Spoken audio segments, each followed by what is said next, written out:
The Haunting of Lancaster, Chapter 3. Every town has its secrets. As Officers Joe Sheridan and Michael Newman begin their shift, it's a typical day in the city of Lancaster. And by typical, I mean it's quiet. It was the peace and serenity of the small southern Illinois town that first attracted the Newmans to this little-known retirement community. It was so removed from the city of Chicago and the turmoil of his past, yet his nightmares have now infiltrated the new life that he and his family have tried to start. Unbeknown to his wife Debbie, Michael had come back into the house after Cody had left, and he watched from the next room as she broke down in tears. Though he wanted nothing more than to comfort her, the voices in his mind wouldn't allow it. How could he tell her that everything would be all right, when inside he doubted if anything would ever be right again? Unit L-19 from dispatch. The crackling voice from the police radio interrupts Newman's thoughts. Go ahead, dispatch, Newman replies. A group of very frightened kids just reported cries for help coming from 236 Willow Lane. 10-4 dispatch, show unit L-19 is 1076 en route to that location. When there's no abrupt change in direction, Newman looks at his partner to see why. Officer Sheridan is transfixed on the road ahead of him, staring off blankly into the distance, not even acknowledging that they just received an assignment. Didn't you hear that, Joe? We've got a call, Michael asks, confused. Yeah, I heard it, but we're not responding, Sheridan replies. What? Newman says with a look of confusion on his face. Stop fooling around. Someone could be in trouble.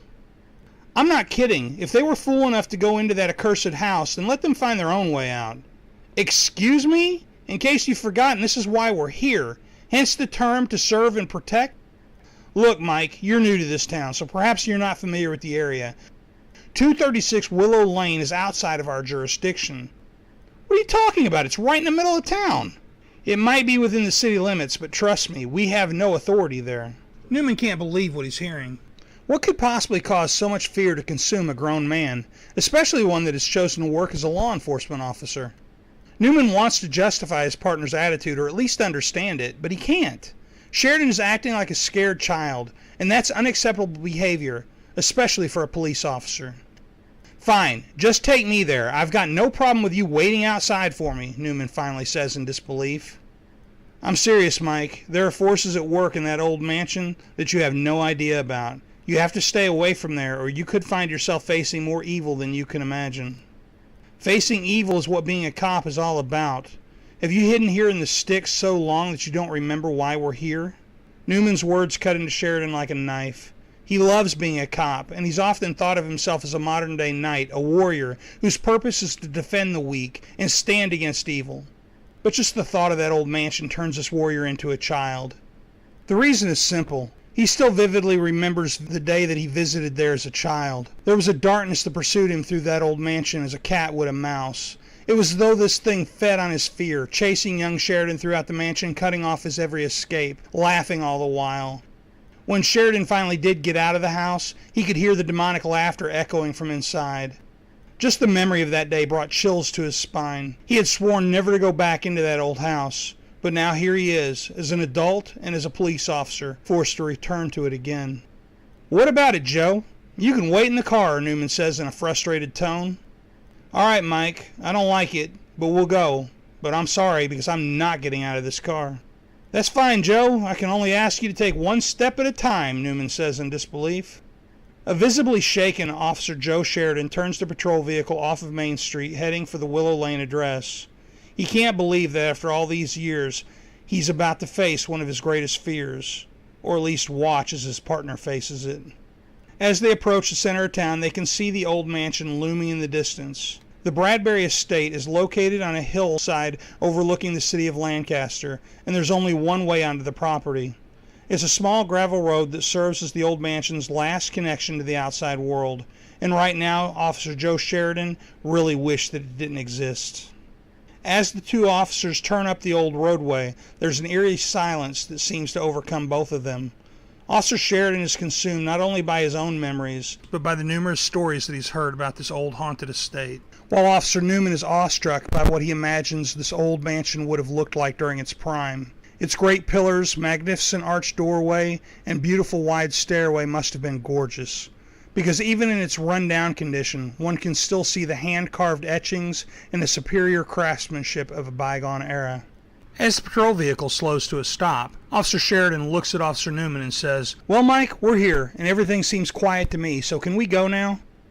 "I'm going to at least have a look around. Just wait here and I'll be back," Officer Newman says as he exits the patrol vehicle and walks towards the dilapidated structure. As he starts up the stairs, all he can think about is how many socialites of the past have preceded him in this journey. Anyone who was anyone in the state of Illinois in the early 1900s visited this place. And now, years later, this former showplace has two new visitors, a lone cop lost in the elegance of what once was, and his timid partner waiting for him in the car.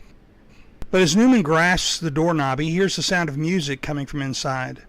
But the real shock doesn't hit until he actually enters the residence.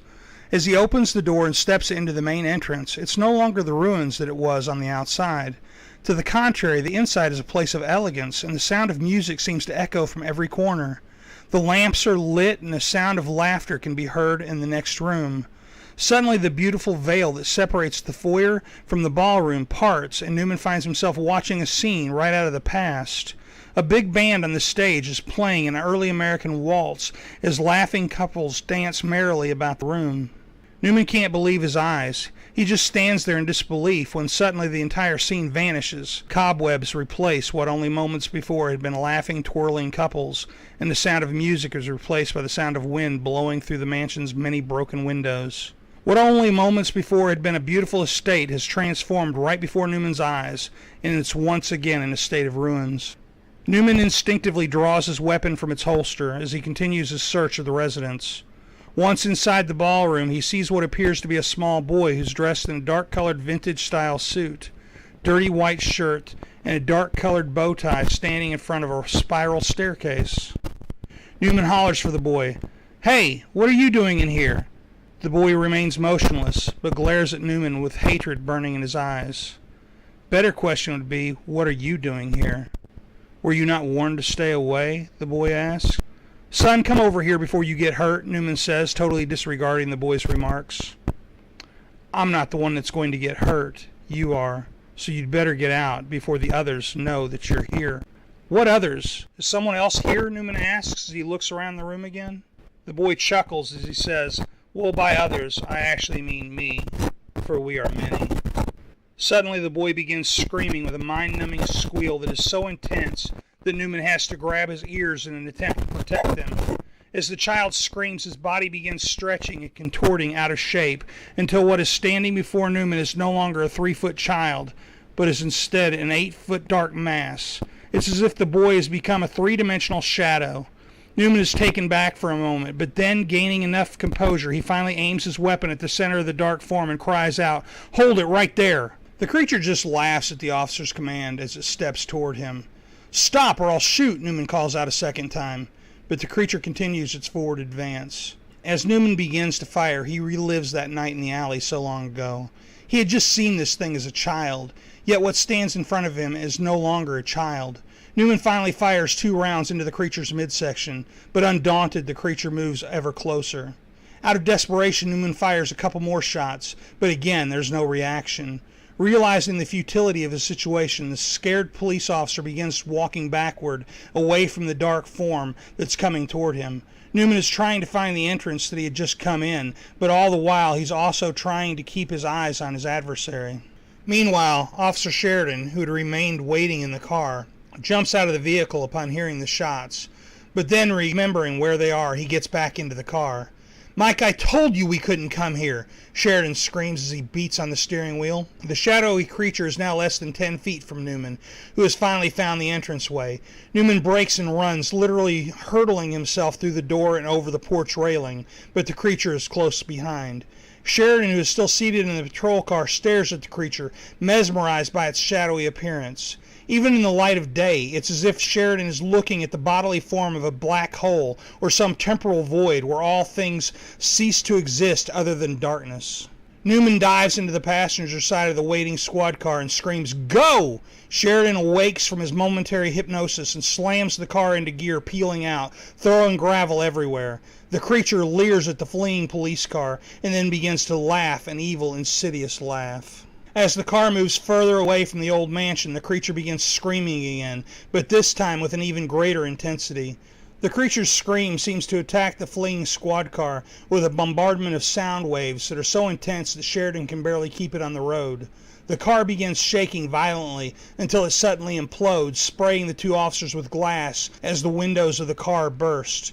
Then the body of the car begins to crush from the outside as if it were merely an aluminum can being smashed after having its contents emptied. In the confusion that ensues, Officer Sheridan loses control of the car and it slams into a culvert where the small gravel drive meets the main road.